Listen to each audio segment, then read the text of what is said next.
Reason का question है, assertion है the order of a reaction can have fractional value. बिल्कुल सही स्टेटमेंट है।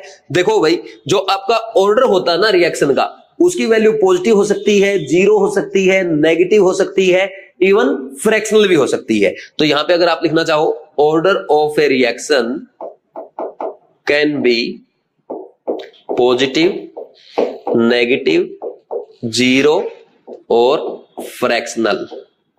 ठीक है भाई, क्योंकि ऑर्डर तो क्या है, एक्सपेरिमेंटली डिटरमाइंड है, तो वो कुछ भी आ सकता है, पॉजिटिव, नेगेटिव, जीरो, फ्रैक्शनल आ सकता है। Next, order of a reaction can not be written from balance equation of a reaction.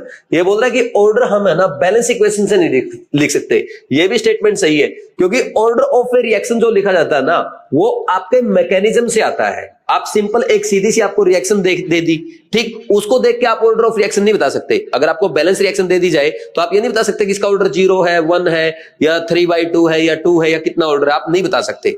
वो हम किससे करते हैं, वो एक्सपेरिमेंटली डिटरमाइन करते हैं, तो डायरेक्ट आप नहीं बता सकते। तो अब देखो, फर्स्ट स्टेटमेंट भी सही है और सेकंड स्टेटमेंट भी सही है, बट सेकंड स्टेटमेंट फर्स्ट का एक्सप्लेनेशन नहीं है, क्योंकि फर्स्ट स्टेटमेंट तो वो बोल रहा है कि ऑर्डर की वैल्यू फ्रैक्शनल हो सकती है। फ्रैक्शनल क्यों हो सकती है, क्योंकि वो एक्सपेरिमेंटली डिटरमाइंड है।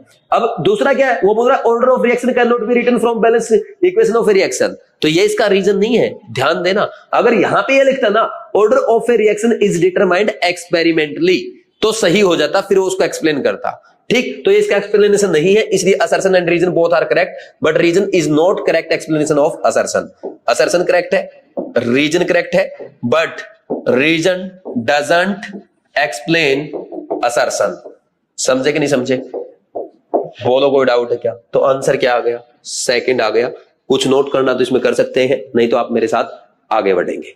नेक्स्ट देखो भाई, क्वेश्चन नंबर 24, असर्शन रीजन का question, A B, if the activation energy of a reaction is 0, temperature will have no effect on the rate constant.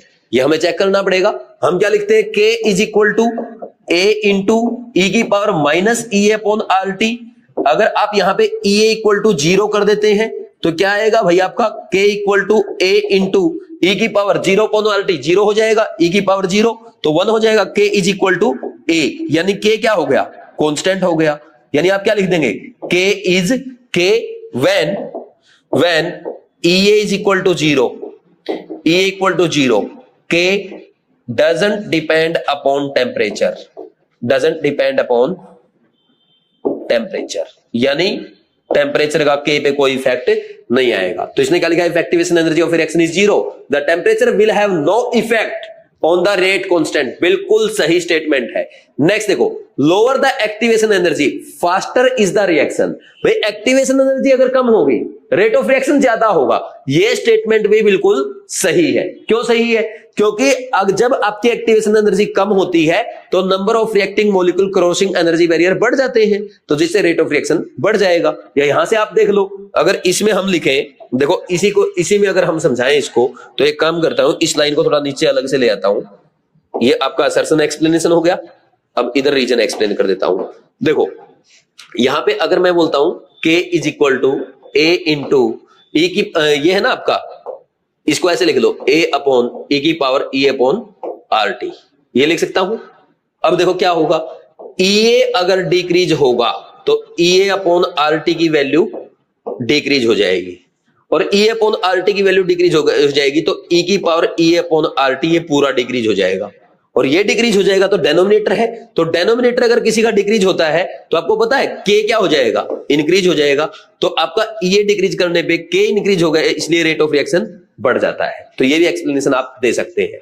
लेकिन जो ऊपर वाली स्टेटमेंट है उसको नीचे वाली स्टेटमेंट एक्सप्लेन नहीं कर रही। यानी असर्शन करेक्ट है, रीजन करेक्ट है, but reason doesn't explain assertion, क्योंकि वो उसको एक्सप्लेन नहीं कर रहा। ठीक, क्योंकि ये स्टेटमेंट बिल्कुल अलग है, ये अलग है। उसमें तो बोल रहा है कि एक्टिवेशन एनर्जी 0 हो गई तो रेट कांस्टेंट जो है इंडिपेंडेंट ऑफ टेम्परेचर हो जाएगा, वो इस इक्वेशन से हमने डिराइव करके देखा।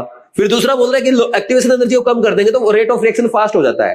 वो तो ठीक है, एक्टिवेशन एनर्जी को कम करने से रेट ऑफ रिएक्शन फास्ट हो जाता है, लेकिन इसका एक्टिवेशन एनर्जी 0 है तो टेम्परेचर से इंडिपेंडेंट हो जाएगा रेट कांस्टेंट। तो ये स्टेटमेंट थोड़ी एक्सप्लेन कर रही है सेकंड वाली। समझे कि नहीं समझे? तो बोथ स्टेटमेंट आर डिफरेंट, उनका कोई आपस में लेना देना नहीं है। तो इसलिए क्या बोलेंगे, assertion and reason both are correct, but reason is not correct explanation of assertion. Answer आ गया 2। कर लो भाई जो कुछ भी नोट करना है।